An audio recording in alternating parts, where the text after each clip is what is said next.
Welcome back to the Shala. It's been a few weeks since we've done our teachings online, so we welcome all of our folks at our extended family. We are finishing up our studies on the spine. So the three spines for this whole semester have been the anatomy of our spine, the energetic spine, the pranic spine, and then the emotional spine. So I've really enjoyed this semester, and seeing a lot of your practices change and your intentions change around your yoga practice, spending a little more time getting elongation and some extra breath and pranic work through Sushumna Nadi and the Eta and the Pingala. And then lastly, we've been studying the emotional spine and looking at the chakras. So since I've been in Italy, the wonderful teachers here at the Shala have finished up the 6th and the 7th chakra. And today, really for me, I just want to bring this to some closure by saying that for all of us, this is a practice that has no religious affiliation. And if you're reading the book by Carolyn Meese with us, Anatomy of the Spirit, she'll talk about sort of the difference between religion and spirituality. And for all of us here, the one thing I know as a teacher all these years is it can very much be part of our spiritual journey. And even though our altar here at the Shala represents a lot of spiritual practices and different religions, there is no religious affiliation, and it's for us just this beautiful way for us to continue to move into a higher way of being on our spiritual evolution or our emotional maturity. Sometimes we kind of think of it that way. So I wanted to share with all of you that I think this practice for me over the years has been incredibly transformative. I can always tell you guys how much it's physically changed my body and how much it's changed my energy. As I move into my 50s, I feel like I have more energy than I've ever had from years of doing this practice. But also, most of you know that my careers have always been in psychology. My studies have been psychology. And leaving those careers and choosing to be a yoga teacher full-time and have the Shala, it's been an interesting process, and I really feel like I actually get to practice and give my teachings of psychology here, maybe even more so than I have in jobs in the past, because it's so relevant and so part of what we do every day that we're on our yoga mats. Which is why for me studying the chakras is so interesting, because the yoga philosophy really gives us a way to talk about the different emotional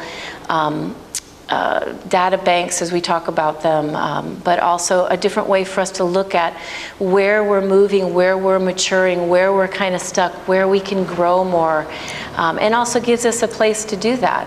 And so for me, I cannot say this enough as all of your teachers, and having taught for well over 20 years now the yoga practice, that I hope that all of you are able to see that this practice is, as always, is part of your spiritual journey, and part of, as sort of Joseph Campbell would say, your hero's journey, and that as we move through life, wherever we're at now, that we're going to have this yoga for the next year, for the next 2 years, for the next 5 years, for the next decade.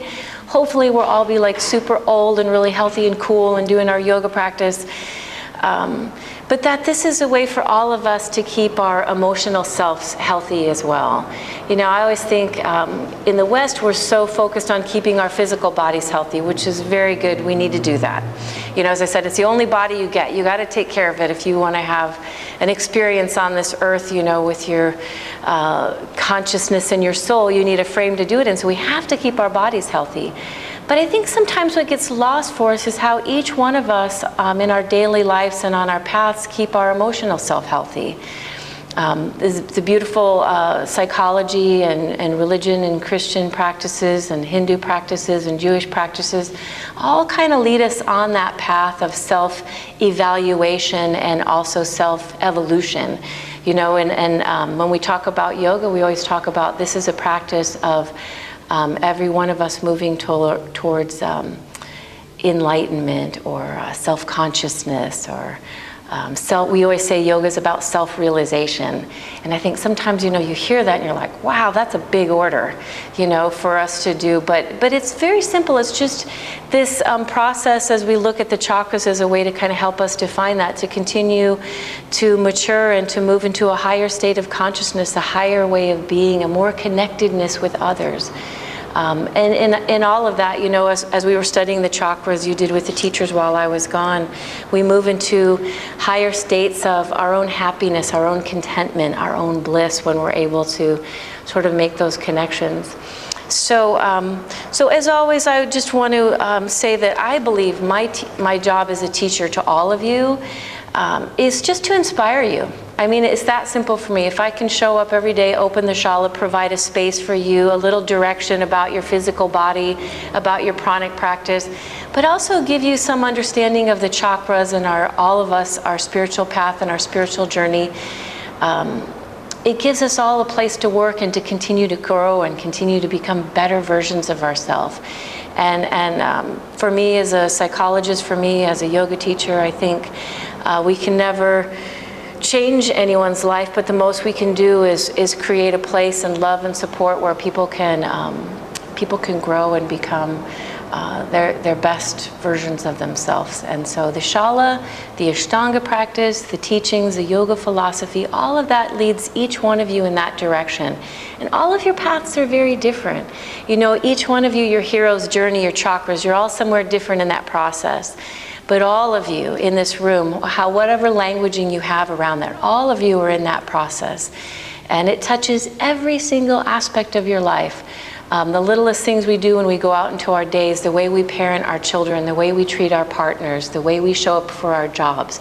All of that is touched by this aspect of ourselves, our emotional self or our spiritual self. So I want to encourage all of you to continue to do your simple practice. It's very easy to get distracted sometimes by the different aspects of the body and things like that, but to say, show up on your mat, do your physical practice, do your breath practice, and as you're doing all this, very much we bring a mindfulness to our yoga mats and to our practice that really does serve each one of us on our spiritual path, our spiritual evolution.